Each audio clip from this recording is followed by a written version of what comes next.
Chapter 1481. It had been so many days. If any proof could be found, Ethan would have given up. But nothing was found. He couldn't even find the necklace he had given her. Whoever took her didn't leave any evidence behind. They were clearly well prepared. But who could it be? He looked at the stars in the sky and muttered, "New Year's is just around the corner." Willow had her arms by her side as she swayed her feet in midair. She nodded. They were supposed to celebrate New Year together. Where was Olivia? As the New Year drew closer, Olivia became busier. A few days ago, she asked for some ribbons. She started to prepare decorations. Then, she decorated the house. Even if she was alone, she wanted to create the atmosphere of a festival. Even the guards watching over her helped her hang the decorations all over the island. It looked very beautiful. Wayne arrived at the island on New Year's Eve. He smelled something very nice when he arrived. He knew that Olivia planned to bake cookies for the night. Some of the ingredients were flown over, while others were grown in the yard. Although the housekeepers wouldn't talk to her, they would still help out. Olivia made a lot of cookies. She made enough for everyone on the island. After all, they were also stuck on the island for New Year's, and it was quite sad. There was some flour on Olivia's face while she was baking in the kitchen. She got it on her face while she was preparing the dough. She had rolled up her sleeves as she worked quickly and nimbly. She didn't look like a rich heiress at all. Wayne finally understood why Ethan liked her so much. She was a perfect woman who could do everything. She could pull off cold and elegant, but she could also be warm and gentle. The sight of her wearing an apron and working in the kitchen warmed Wayne's heart. If she was his wife, he would never hurt her. He would be willing to wait 3 years, or even 10 years, for her. Olivia saw him at the door. She looked at him calmly and said, "Wash your hands. The cookies will be ready soon." Alan rarely had time to relax. He nudged Ike. "Ike, I think this is the first time we're eating cookies for the new year." There was a mix of several different races living in Raqqa, so they didn't have the tradition of eating cookies during the new year like Arlandia. Some people ate cookies, some drank wine, and some didn't even celebrate New Year. Ike looked at him coldly. "Have you never eaten cookies before? Why are you acting like a hungry pig?" "Ike, I was just saying. You don't have to be so rude. Is she even that special? How is she able to charm Mr. Maxwell so much? Skilled doctors aren't necessarily pretty. Pretty and skilled doctors might not know how to cook." Ike grunted. "That's so shallow. Then don't eat any of the cookies." "Ike, if you're not having any, I'll be eating them." "Pathetic." Ike sneered. He was about to insult the cookies when one was stuffed into his mouth. "It's not that good." He took a bite. "Give me another." Chapter 1482. Ethan was back at the Heath residence with the kids. He was prepared to celebrate New Year with Olivia and the kids. But he didn't expect Olivia to disappear so suddenly. The Heath residence was fully decorated, but it was very quiet. There wasn't a smile to be seen on Mason's face, and even Tatiana was very gloomy. Molly was very distracted. She was praying for Olivia, hoping she could turn out fine and come back to them. There was a feast on the table, but no one was in the mood to eat. The atmosphere was very heavy. Mason sighed. "Let's eat. Don't starve yourselves." He started putting food on the kids' plates. Connor thanked him politely. "Thanks, great-grandpa." Tears were swirling in the twins' eyes. They muttered, "Mom." Ethan ruffled their hair. "Let's eat." In the span of 2 weeks' time, Ethan slimmed down a lot. He looked like he was always exhausted. Although he had returned to Arlandia, the search was still going on. None of Olivia's stuff had turned up since the search began. If she was still alive, was she doing good? It was New Year's Eve, a time for families to be together. She had to be missing home, right? There were only sounds of spoons and forks around the table. No one spoke or laughed. Mason prepared some gifts for all the younger ones. Linus said coolly, "Father, I'm over 30 years old. I don't need a gift." "So, you do realize you're over 30. Why haven't you found a wife yet? Are you still trying to infuriate me? You'll also be a kid to me if you're not married." Molly smiled when she saw the troubled expression on Linus' face. The atmosphere lightened a little. Mason handed her a gift.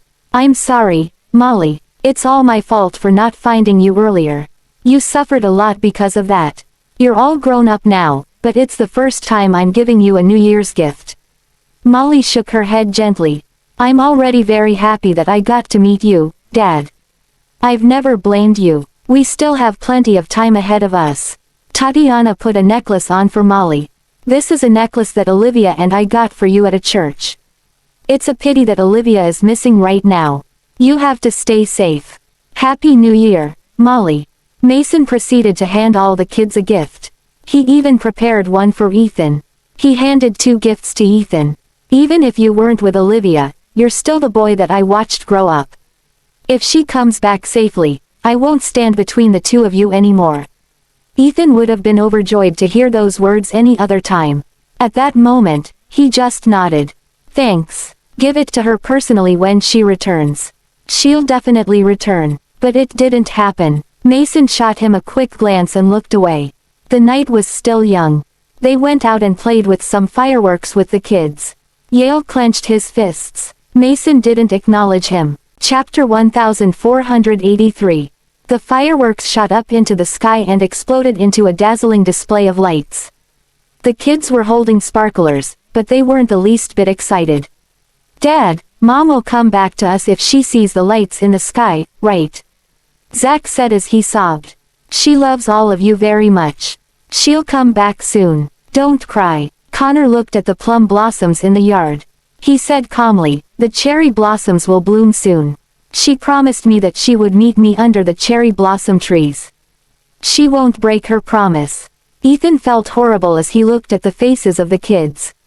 He wanted to find Olivia as soon as possible, but the kidnappers were well prepared. They didn't leave any clues. He could only hope that Olivia was still alive. Back on the island, Olivia had just finished eating some cookies. Her stomach was full, but her heart was empty. She had gazed at the night sky countless times. It was one of the few entertainments she had on the island. It was New Year's Eve. The kids had to be eating dinner at the Heath residence, right? She thought about what that dinner would look like. Do you want to leave? Wayne's voice rang from behind her. Just give me your word that you'll marry me. Then, I'll let you leave. And if I don't agree to marry you, will you keep me here forever or force me to do whatever you want? Olivia was immune to many poisons. Most drugs wouldn't work on her. Besides, Wayne didn't plan to use such underhanded methods on her. He wanted her to accept him willingly. I'll wait for as long as I need to, Dr. Ophelia. There are plenty of chances for you to accept me in the future. Olivia got up. Keep waiting, then. She set off some fireworks at the beach as a celebration of the new year for herself. It was midnight. There was only the sound of waves on the island. It's not as noisy as the cities. She closed her eyes and chanted inwardly, Happy New Year, everyone. The next morning, Olivia heard the sound of a helicopter starting up. Was Wayne leaving again? She made herself presentable and exited her room. She saw Wayne leaning on a tree nonchalantly. Do you want to head out? He asked. Olivia looked at him cautiously. What do you mean? Nothing. It's just that it would be sad to be on an island on the first day of the new year. I'll bring you somewhere else. If you're willing, then put on this bracelet. To prevent me from escaping. Yeah, the choice is yours. This was Olivia's only chance to leave the island. There was no way she was going to let it go. She would only have a chance to call for help if she was outside. So, she put on the bracelet. It couldn't be removed without the password. Let's go. This was the first time Olivia had left the island in 2 weeks. When Olivia woke up, she had arrived at an unfamiliar place. This is, judging from the architectural style of the city, she was probably in the Quilarian region. Why did you bring me here? To visit a church. There were a lot of churches in the city. A lot of the passers-by were wearing crosses. The skyscrapers disappeared and were replaced by run-down houses and people dressed in rags. Olivia guessed it was where Wayne was born. At the same time, Olivia's tracker showed up on Ethan's men's screens. Mr. Miller, good news. Mrs. Miller is still alive. Chapter 1484. Those words sent a shockwave into the group. Ethan dropped whatever he was doing and raised his head abruptly. What did you say? Where is Liv? Mr. Miller. Mrs. Miller is currently in Crean. Ethan immediately knew what happened. Where Wayne was born. Damn it. So it really was him. I should have known. If the kidnapper were the person who was trying to kill Olivia, she would have ended up like the rest of the crew. Only Wayne would set up such a distraction. His confession was rejected. So, he faked Olivia's death to hide her whereabouts. He didn't expect Ethan to place a tracker on Olivia. Wayne is a ruthless man. He'd even resort to such methods. Mr. Miller, let's go and bring Mrs. Miller back. Ethan raised his hand to stop him. No, Wayne must be keeping tabs on us. If we make any sudden moves, we risk alerting him. You're right, Mr. Miller. Then, what should we do? We can't just leave Mrs. Miller with him, right? He might move her to another location soon. We have to make a move, but I can't be the one doing it. Ethan had a grave expression on his face. I have to pretend like I'm still searching the ocean to prevent raising his suspicion. It's not only me. None of you can leave the country. That's his turf. He'll find out as soon as we enter the borders. Kelvin frowned. If none of us are going, who would you entrust this mission to? I have a plan. I'm relieved to know that Liv is with Wayne. Judging by his personality, he's probably going for the long game. He won't do anything to Liv for now. And Mr. Heath, don't tell him yet. I'm afraid that Wayne might have spies. Yes, Mr. Miller. But why would Wayne bring Mrs. Miller to his hometown on the first day of the new year? That place is known for its bad conditions. Ethan frowned. He probably wants Liv to know more about him so she would accept him. He's trying to be sincere. It would be fine if Wayne were just entranced by Olivia's beauty. Such a shallow emotion would fade over time. But that wasn't it. He was serious about Olivia. Ethan had treated Olivia horribly in the past. He was starting to feel threatened and anxious. So, he quickly went to another place after giving some more orders to his men. Yale was holding a cigarette between his fingers. He looked dejected and pale. He cut ties with the Kingston family for Molly's sake. Mason would never accept him. That made things awkward for him in the Heath residence. His only purpose was to comfort and accompany Molly. He would be kicked out when Molly got better. The Kingstons were waiting to see how he would embarrass himself, and Mason had other plans. He was the most pitiful person in the Heath family. Why have you come? Yale snuffed out the cigarette. We've fought for so many years. This time, I'm here to cut a deal with you. A deal with me. Yale found it hard to believe. Ethan was already better connected than he was. Yale saw that Ethan's eyes weren't as bloodshot as before. He could guess what the deal was about. Is it related to Olivia? That suggestion was too tempting for Yale. Chapter 1485. Crean was a city that Olivia had heard a lot of rumors about. She knew that this was Wayne's hometown from the information she read about him. She only realized how segregated the city was when she saw it with her own eyes. The city was very prosperous.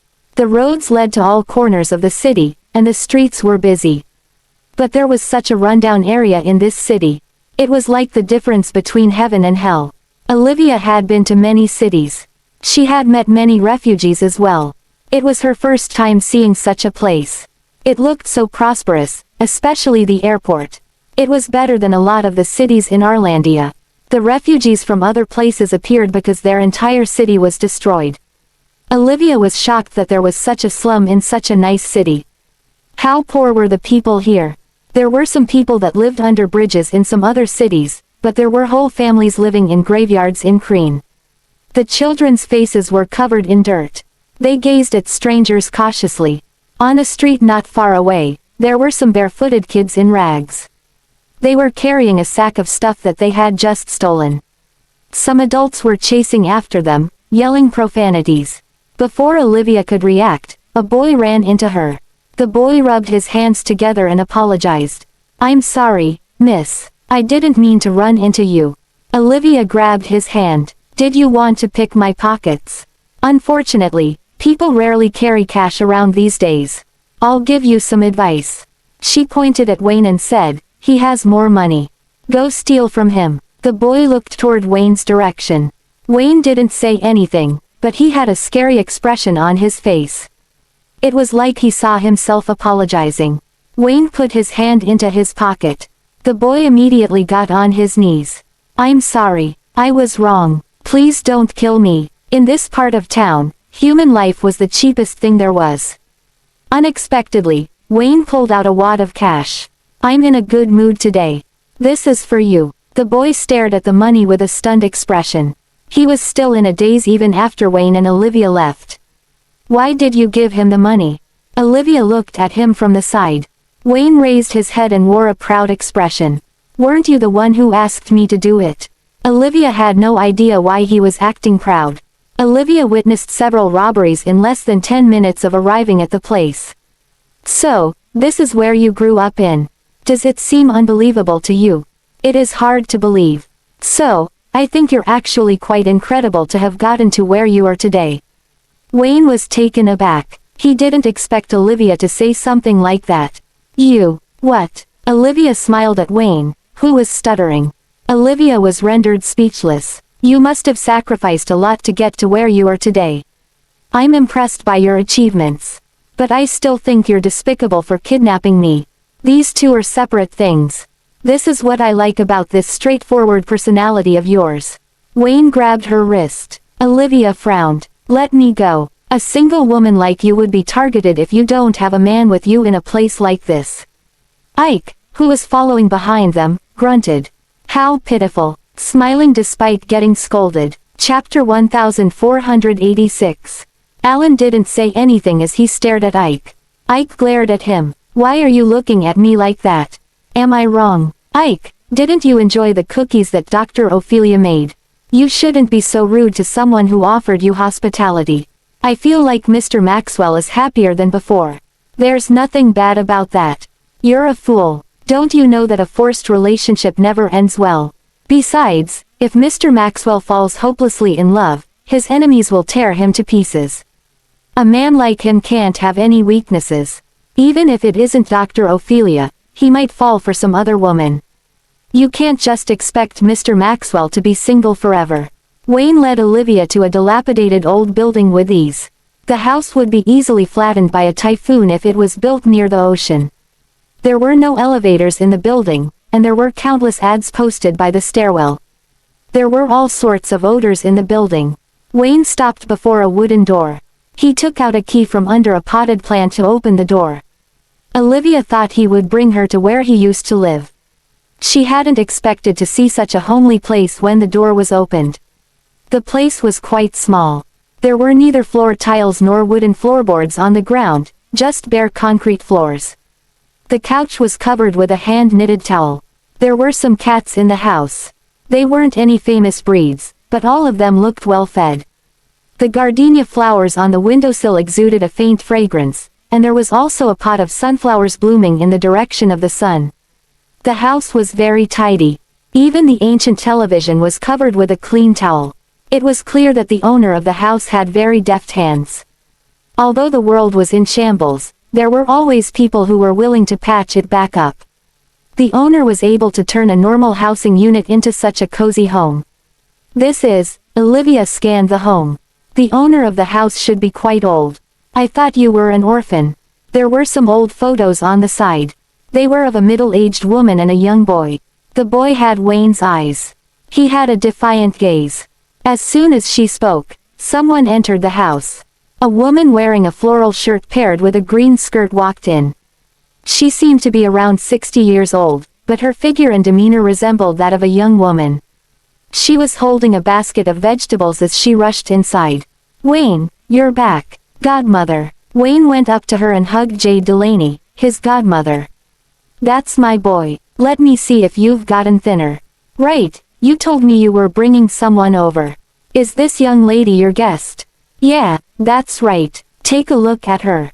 She's my girlfriend. Isn't she pretty? Dr. Ophelia, this is my godmother, Jade Delaney." Olivia greeted Jade courteously. Olivia smiled. He was just joking. "We're friends. I'm already married and have 4 kids." Jade raised her hand and slapped Wayne on his shoulder. "You brat, how dare you lie to me like that? You even got a married woman to play along." What will you do if you ruin her reputation? Chapter 1487. Mom, she didn't explain the whole picture. She was divorced a long time ago. Jade pulled Wayne's ear. Didn't you notice that she doesn't have any feelings for you? Whether she has children or if she is married or not, those are all excuses.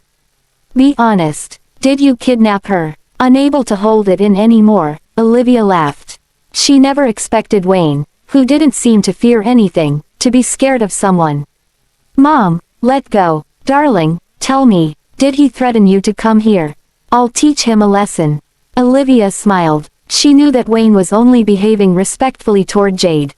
Even if Jade knew the truth, she would only lecture Wayne a little. Also, judging by Wayne's personality, if he listened to Jade, he wouldn't have brought Olivia home without warning. This meant that they were in cahoots with each other, and Jade also wanted Wayne to get a wife. However, Jade was just secretly feeling glad on the inside. She wouldn't actually help Wayne out. Olivia was nice enough to play along. She shook her head, saying, "Oh, no. Mr. Maxwell knows that I'm skilled at medicine, so he asked me to come and give you a quick checkup." Wayne was shocked. He thought that Olivia would tell the truth right away. Olivia was indeed a smart woman, and Wayne was even more reluctant to let her go now. Her answer cleared up her connection to Wayne, but she also made sure that Wayne wasn't embarrassed in the process. Jade was indeed ill. Aside from a simple visit, he had also brought her over to take a look at Jade. Really, you don't look that old, but you're a doctor, too. Jade let go of Wayne. Even though she didn't have makeup on, she had aged gracefully. From her contours, Olivia could guess that she had been a beautiful woman when she was younger. Jade also seemed to be an impulsive and impatient person. Olivia nodded calmly. Yes. From your face, I can see that both your liver and lungs aren't in good condition. As for the details, I can check your pulse to get more information. Wow, a miraculous doctor. Jade hastily stepped forward and took Olivia's hand. She handed the basket she was holding to Wayne and said, "You go cook. I want this woman to take a look at my illness." Olivia obediently sat down. If she wanted to save herself, she would have to grab any chance of survival she could find. Medicine was her most important means of livelihood. She checked Jade's pulse carefully. "Madame Delaney, do you smoke and drink often?" It wasn't hard to figure out. When Jade came in just now, Olivia had caught the faint smell of smoke. Some older women liked to smoke, so it wasn't unusual at all. Olivia didn't have any prejudice toward women who smoked, either. Olivia put on a faint smile. "May I know how old you are, Madame Delaney?" "Me, I'll be 80 tomorrow." "80, then you must have taken great care of yourself, Madame Delaney." "I thought you're only in your 60s. Haha, it's easy for women to avoid aging. Just don't get married and don't have children. I've lived a carefree life, much more than anyone else. I just age a little slower than my peers. Will there be limitations to the medicine I can take if I'm too old?" "No wonder even that brat believes you. The things you say are much nicer than those quacks." Those quacks. Chapter 1488. Jade was quite straightforward in her speech as well. "I'm talking about those doctors he called over in the past. They think their mothers are something, they nag so much. It was so annoying. They kept telling me to quit smoking and drinking. Ah, those annoying flies." Olivia knew that, even though Jade was quite old, other than her liver and lungs, her health was completely fine. Olivia could tell that she took great care of her body. Even though Jade was living in a place like this, it was quite peaceful in the area. There weren't any thieves or robberies that happened as soon as she stepped into this place. This meant that an even more powerful person was protecting this area. That was how Jade managed to live in safety. "Mr. Maxwell cares about you, so he's worried about you. I won't tell you to change your lifestyle. But if you trust me, I'll prescribe something for you to maintain your health." Jade nodded enthusiastically. "Good girl. I can see that you came from a good family. What's your name? You look familiar to me for some reason. I feel like I've met you before." Olivia said, "Madame Delaney, my name is Olivia Fordham. I wonder if you know my grandpa. His name is Mason Heath." If anyone from that generation felt that she looked familiar, Olivia didn't want to waste any chances. What if the person they knew turned out to be her grandmother? Mason Heath. I feel like I've heard his name before. Oh, yes, he's someone important from Arlandia, isn't he? Child, I can see that you have quite an extraordinary background. Olivia was a little disappointed. I thought you were my grandpa's old friend, Madame Delaney, and that's why you felt that I looked familiar. I don't know your grandpa. I just what? Olivia prodded. Jade put a hand to her head. It's probably because of my age, but I can't quite remember what happened so long ago. I just feel something familiar about you. Wayne had just washed the fruits. When he emerged from the kitchen, he overheard the conversation between the two. Mom took a serious injury to the head when she was young. She was sold off, and she ended up here. So, she's not from this place. You probably looked like someone she knew in the past.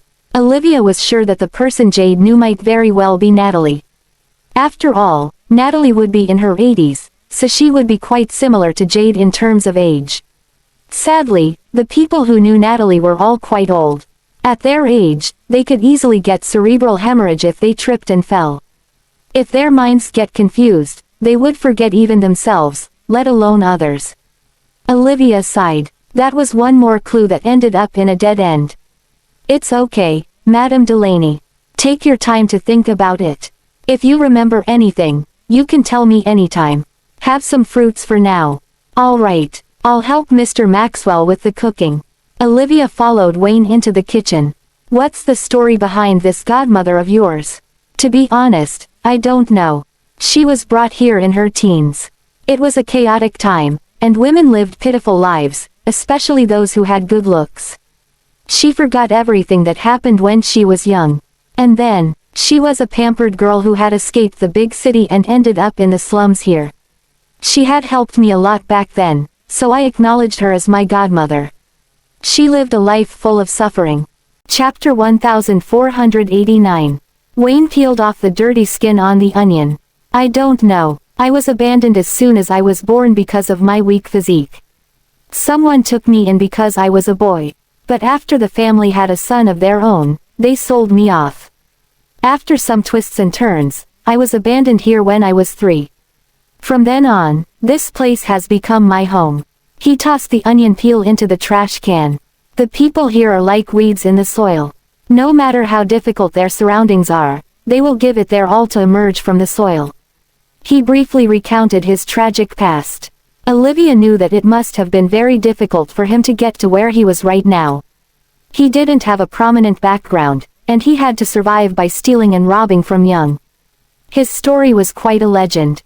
Olivia examined his face. If he wasn't abandoned by his family, he might have been a child from a wealthy family. Anyway, you should get out of this kitchen. I've been cooking for myself for years, and I know this kitchen better than you do. I'll be very grateful to you even if you just keep Mom company. Olivia leaned against the stove. If you're grateful to me, can you take me home? No can do. Then what sort of gratitude is that? Olivia clicked her tongue. Then, she turned around and left. She knew that Wayne wouldn't just take her home for no reason. Jade was knitting a hat for the kitten sitting on her lap. Winters in Karakin were usually above 50 degrees, and it would usually be around 68 degrees. So, it was quite warm here. Jade had lived here for more than 60 years, but she still maintained her habits from before. She would knit something every time winter came around. Olivia scooted closer to Jade and overheard the latter's murmurs. Who does she look like? She feels so familiar. Why can't I remember anything? The kitten on her lap raised its chubby face to stare at her. Reaching out, Jade caressed the cat's face. I'm not talking about you, Doughball. Olivia half crouched next to her. Taking Jade's hand, she said, Madame Delaney, if you can't remember, just take your time with it. You don't have to rush. Jade was old, but her eyes were clear. Her dark eyes were as bright as day. Reaching up, she touched Olivia's face. She murmured, You look so familiar. Who is it? Who could it be? I couldn't possibly forget someone so important. The more she thought about it, the more her head hurt. She hissed in pain. Olivia noticed that things were getting worse, so she hastily comforted Jade. Please stop thinking about it, Madame Delaney. I'm Olivia Fordham and nobody else. Just close your eyes and rest for a while. Jade soon fell asleep on the rocking chair. Olivia placed a blanket on Jade's lap. Then, she lit a calming candle for Jade. The kitten was playing with a furball while Wayne was whipping something up in the kitchen. Ethan often made meals for Olivia as well, but his every movement was noble and elegant. After all, he had lived in a strict family since young. Wayne's movements were free and easy, and he looked more like a street food chef than anything. Noticing Olivia standing silently behind him, he raised an eyebrow at her. What's the matter? Were you charmed by me because you've never seen a man cooking before? You're allowed to fall for me. Olivia crossed her arms, pointing at a bloody piece of meat at the side. If it were Ethan, he would have cleaned that piece of meat more thoroughly. Wayne snorted. He's a spoiled kid from a rich family. I don't believe that he can cook. He probably reached the prime of his cooking skills when he hunted hares and grilled some fish over the fire. Olivia chuckled. People had many misunderstandings about Ethan, just like how she was prejudiced about Wayne in the past. That's not true.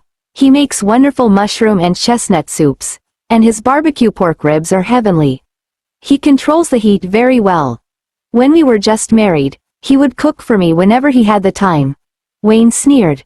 You said that it was only when you were just married. So later on, he cooked for someone else, didn't he? Olivia fell silent. Chapter 1490.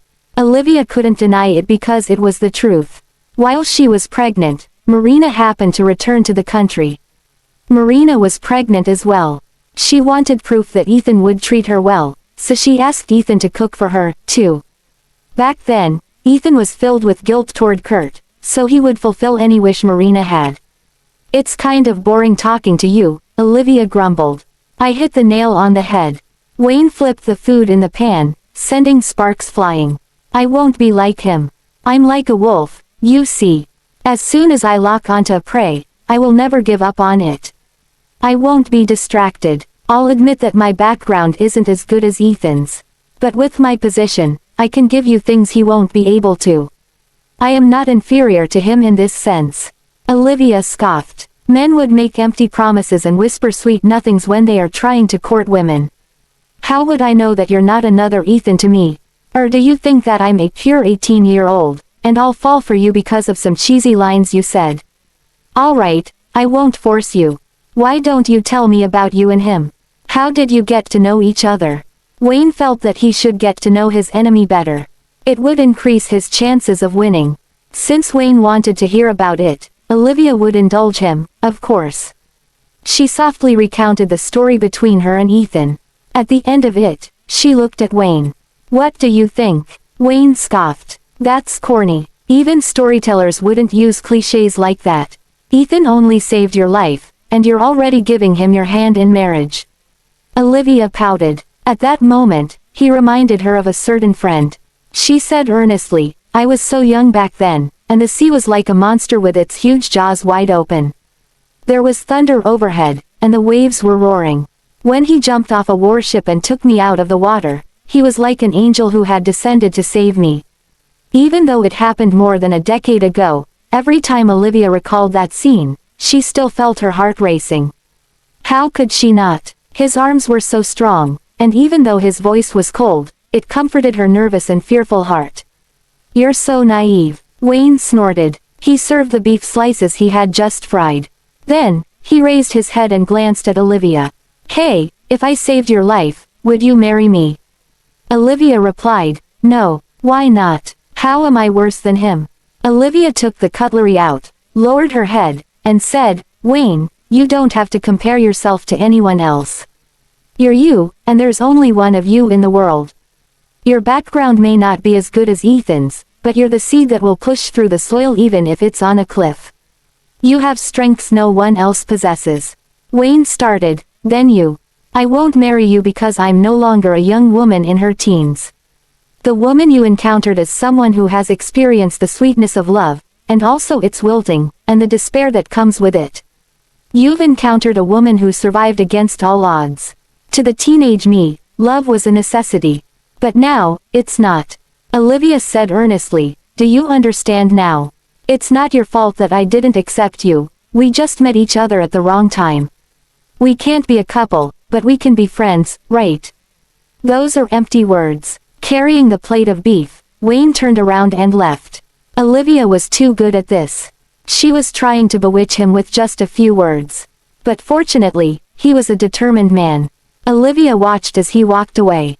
Men were strange creatures. They were elated when she told them lies. But when she started telling the truth, they wouldn't believe her.